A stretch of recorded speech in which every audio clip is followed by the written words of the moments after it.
عمومی طور پہ ہوتا یہ ہے کہ لوگ کہتے ہیں جان ہے تو جہان ہے. جان اور جہان کا فلسفہ ہم بچپن سے سنتے آئے ہیں. لوگ کہتے ہیں جائیداد چھوڑ دو، فلاں چھوڑ دو، فلاں چھوڑ دو، نظریات پر بھی کمپرومائز کر لیتے ہیں. جب جان نہیں ہے تو پھر باقی کیا؟ جان ہے تو جہان ہے. اس فلسفے کو حسین ابن علی نے بدل کے رکھ دیا کہ جان ہے تو جہان ہے. حسین نے بتایا جان نہیں ہے پھر بھی پوری کائنات تیری ہے. لوگ یہ کہتے ہیں کہ اگر لٹ گئے تو پھر سب کچھ برباد ہوگا. حسین نے یہ فلسفہ دیا لٹ کے ہی تو آباد ہوا جاتا ہے. یزید سب کچھ بچا کے بھی نہ بچ سکا، حسین سب کچھ کٹا کے بھی زندہ و جاوید رہا.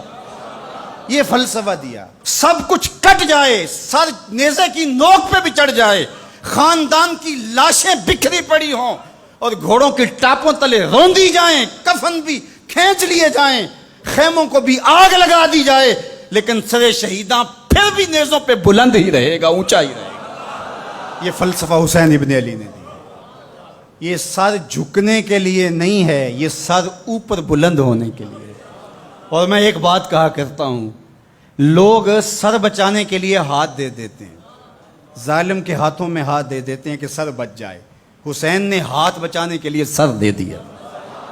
ہم نے بچپن سے لے کر کے لڑکپن تک اور لڑکپن سے لے کر آج تک حضرت نبی رحمت صلی اللہ علیہ وآلہ وسلم کا یہ فرمان سنا ہے، من رآ منکم منکرا فلیغیرہ بیدہ فإن لم یستطع فبلسانہ فإن لم یستطع فبقلبہ وذلک اضعف الایمان او کما قال النبی صلی اللہ علیہ وسلم. تم میں سے اگر کوئی برائی کو دیکھے تو وہ ہاتھ سے روکے، ہاتھ سے نہیں روک سکتا تو زبان سے روکے، اور زبان سے بھی نہیں روک سکتا تو کم از کم دل سے برا جانے. اور یہ سب سے کمزور ترین ایمان کا مرتبہ تھا.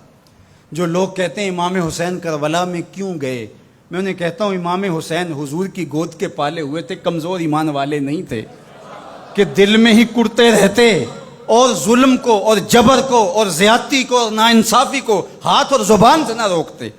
حضرت امام حسین کے خطبے دیکھ لیجئے، قدم قدم پہ خطبے دیے. محمد بن حنفیہ کے نام جو آپ نے وصیت نامہ لکھا تھا، آپ نے فرمایا انی لم اخرج عاشرا ولا بطرا ولا مفسدا ولا ظالما.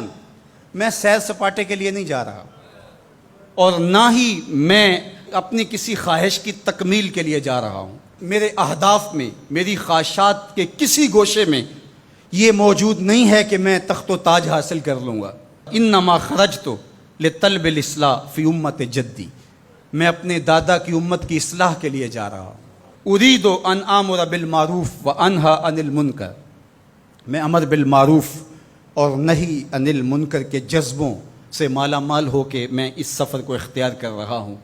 جب شریعت کا مذاق اڑایا جا رہا ہے، شریعت کی شکل بدلی جا رہی ہے، خلافت کا رشتہ قرآن سے ٹوٹ گیا ہے اور ایک نئی صورت دین کو دی جا رہی ہے، اور جو اس سانچے میں ڈھل کے دین نکلے گا وہ محمد عربی کا دین نہیں ہوگا، جو طائف کے بازاروں سے لے کے مکے کی گلیوں تک، احد سے لے کر غزوہ حنین تک حضور نے خود اور اپنے اصحاب کو تکلیف میں ڈال کے جو دین دیا، جو امت تشکیل دی. یزید اس سارے نظم کو بدل رہا ہے، تو کیا نبی کا نواسا جس کو حضور نے گود میں پالا ہو وہ خاموش ہو کے بیٹھ جائے؟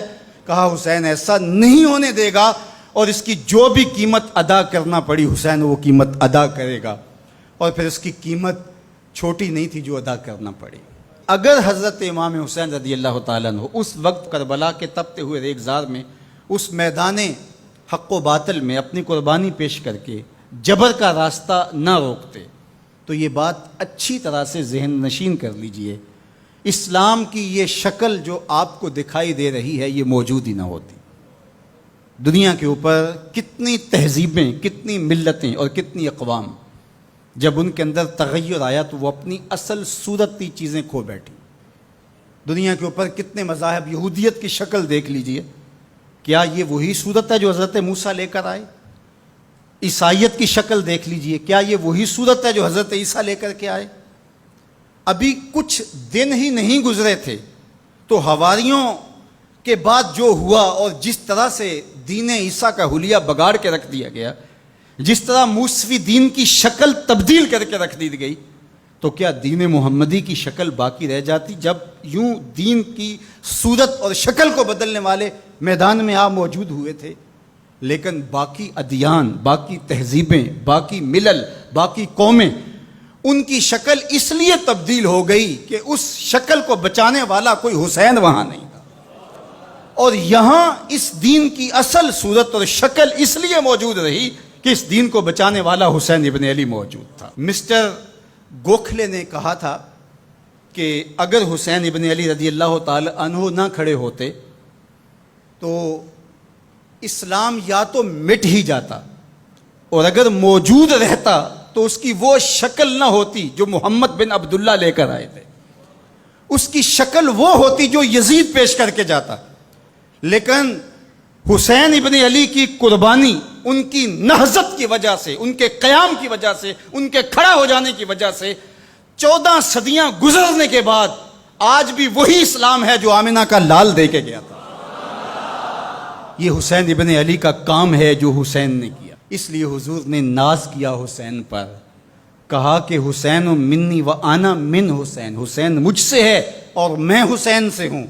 یہ مجھ سے ہے کہ میری بیٹی کا بیٹا ہے، میری نسل ہے، میرا نسب ہے، میں حسین سے ہوں، قیامت تک میرے دین کا جھنڈا جھولتا رہے گا، تو اس کی بنیادوں میں لہو حسین ابن علی کا۔